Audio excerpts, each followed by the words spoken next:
एक बार की बात है, एक जंगल में एक शेरनी एक शेर के बच्चे को जन्म देती है, लेकिन बच्चे को जन्म देने के बाद वो शेरनी मर जाती है। शेरनी का बच्चा अभी बहुत छोटा होता है, उसे एक शेर की तरह जीना नहीं आता होता है।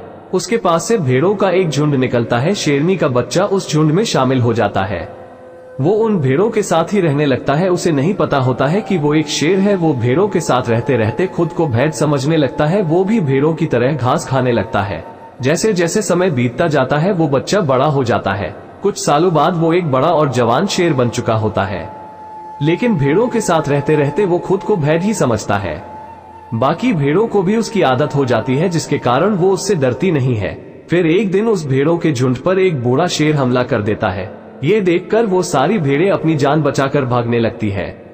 वो शेर उन भेड़ों के साथ अपनी जान बचाने के लिए भागने लगता है। इतने में उस बूढ़े शेर के नजर उस जवान शेर पर पड़ती है। वो ये देखकर बहुत हैरान होता है कि एक शेर भेड़ों के बीच में इस तरह रह रहा है, क्योंकि उसने ऐसा नजारा पहले कभी भी नहीं देखा होता। वो इस नजारे को देखकर ये भूल जाता है कि वो वहाँ शिकार करने आया है। वो बूढ़ा शेर उस दूसरे शेर की तरफ भागने लगता है। उस बूढ़े शेर को अपनी तरफ आते देख वो दूसरा शेर भी अपनी जान बचाने के लिए भागने लगता है। फिर काफी देर भागने के बाद वो बूढ़ा शेर उस जवान शेर को पकड़ लेता है।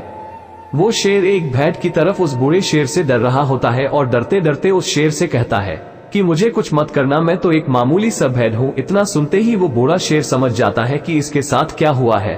उस जवान शेर को वो नदी के पास लेकर जाता है और उसे नदी में देखने को कहता है।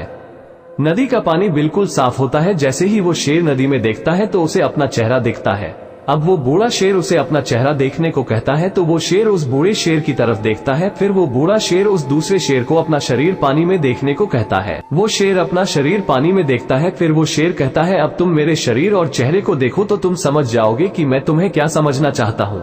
वो शेर देखता है कि उस बूढ़े शेर का चेहरा और शरीर बिल्कुल उसी की तरह है। उस जवान शेर को सब कुछ समझ आ जाता है, उसे ये पता चल जाता है वो भेड़ नहीं बल्कि एक शेर है। इतना समझने के बाद वो जोर से दहाड़ता है, उसकी आवाज से पूरा जंगल कांप जाता है। अब उसका डर भी गायब हो चुका होता है।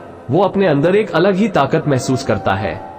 सीख, इस कहानी से हमें ये सीखने को मिलता है कि हमारी जिंदगी में कुछ ऐसे लोग होते हैं जो हमें कहते रहते हैं कि तुम कुछ नहीं कर सकते, और वो तुम्हें तुम्हारी असली ताकत को जानने से रोकते रहते हैं। इसलिए हमें उनकी बातें नहीं सुननी चाहिए और खुद को पहचानना चाहिए और अपनी काबिलियत को समझना चाहिए, क्योंकि क्या पता आप भी उस शेर की तरह भेड़ों के बीच में रह रहे हो।